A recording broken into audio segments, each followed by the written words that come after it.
Shalom. I'd like to start off by giving all praises, honor, and glory to Yahweh, by Hashem, Yahushua, by Hashem, Rakakwadash. Double honors to the apostles and elders, a great millstone rule well. And shalom to you sincere, hopeful, elect brothers and sisters, listen and learning, and to you brothers preaching and teaching this truth through the four corners of the earth. This is your brother Nathan, come out of the GMS Indianapolis camp. Coming back with a quick video. You see the title. This says Ukraine kills top Russian general in Moscow. How will Russia retaliate? It was 3 days ago. You see the views 144, Barak the Al-Bashim al-Shah. So, yeah, I'm going to play this video, and see the escalation of World War III, man. You see as this thing is getting more and more intense, man. Yahweh Bashim al-Shah is turning up more than ever. All right, so I'm going to play this video, then we'll get a couple of precepts and close out. Lord willing. Turning now to some breaking news out of Russia, where the bloodshed from the Ukraine war has now reached the front door of the Kremlin. Take a look at this video, which appears to show the assassination of Lieutenant General Igor Kirillov, the head of Russia's chemical, radiological, and biological weapons unit, happening just miles from the Kremlin. Ukraine's security service claimed responsibility for the killing. The explosive device was planted in a scooter next to the entrance of a Moscow apartment building, and the blast killing both Kirillov and his assistant. NBC's Keir Simmons has the details. Keir.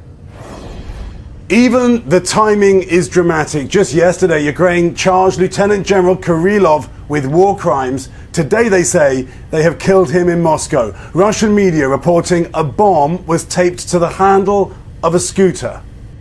This morning in Moscow, a dramatic explosion, killing a key Russian general and his assistant. The blast, so powerful, it blew the bricks from the walls. And the remains of a scooter. It was loaded with explosives, Ukraine says. An operation both audacious and precise, the bomb detonating as he moved between a building and a car. And Ukraine's most ambitious assassination, deep inside Russia since the war began.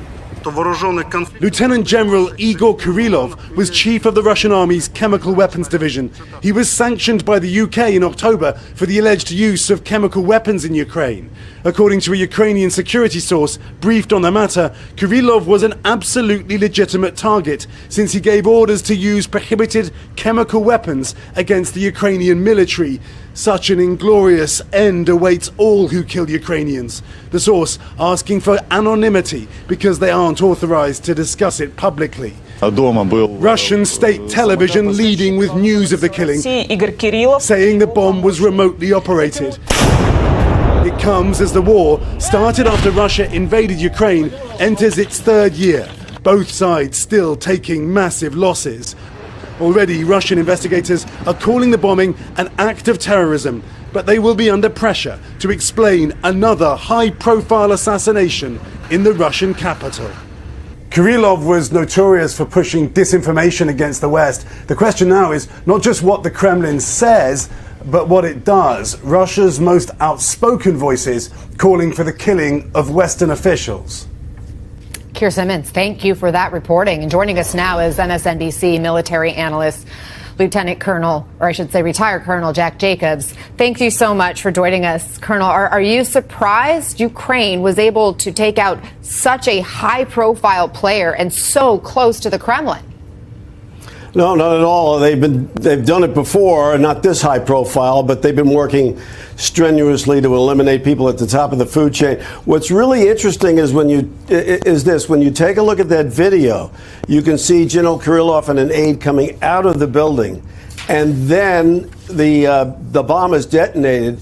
So it was clearly a command detonated bomb, which means not only was the scooter with the probably plastic explosive placed right in front of the building, but it was detonated by somebody who was probably right across the street or nearby. I could see the general coming out of the building and detonated it at will, which tells you a great deal about the infiltration of Moscow, the designation of specific people to assassinate, and so on. It's a campaign that will continue, Anna. And interesting that Ukraine was so quick to take credit, right? What would you expect from Russia in response? Well, they're working really hard to identify people in Ukraine to assassinate. they've been less successful than the Ukrainians have been. They're working extremely hard on the battlefield, and the Russians have been making some progress on the battlefield, both with and without the Koreans that whom they've employed. The thing we can expect from Russia certainly is public relations, a great deal of public relations, and we've already heard from them talking about how Western leaders are responsible, suggesting that Western leaders are responsible, but actual actions are going to be difficult to come by, and people in Ukraine, particularly the leadership, are very closely guarded, Anna. Kirillov was just charged on Monday by Ukraine for using banned chemical weapons during Russia's invasion. We know he was a big player in Russia's propaganda apparatus, constantly spreading lies about Ukraine and America. And he once claimed the U.S., in fact, was planning to use drones designed to spread infected mosquitoes.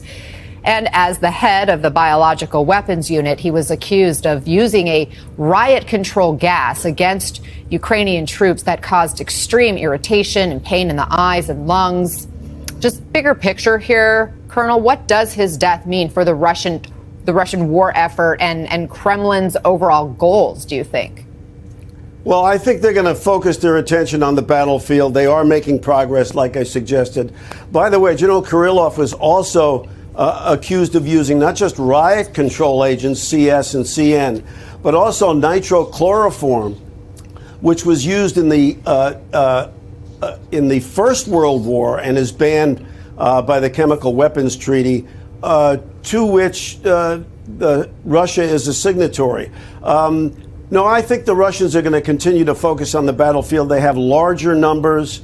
They have of people. They have lots and lots of missiles, rockets, and artillery. I'm going to stop it right there, but you get to the point. Hey, the Lord's turning things up, man, and the tensions are rising even more than they've already been. So this is Matthew 24 and verse 6. It says, "And ye shall hear of wars and rumors of wars.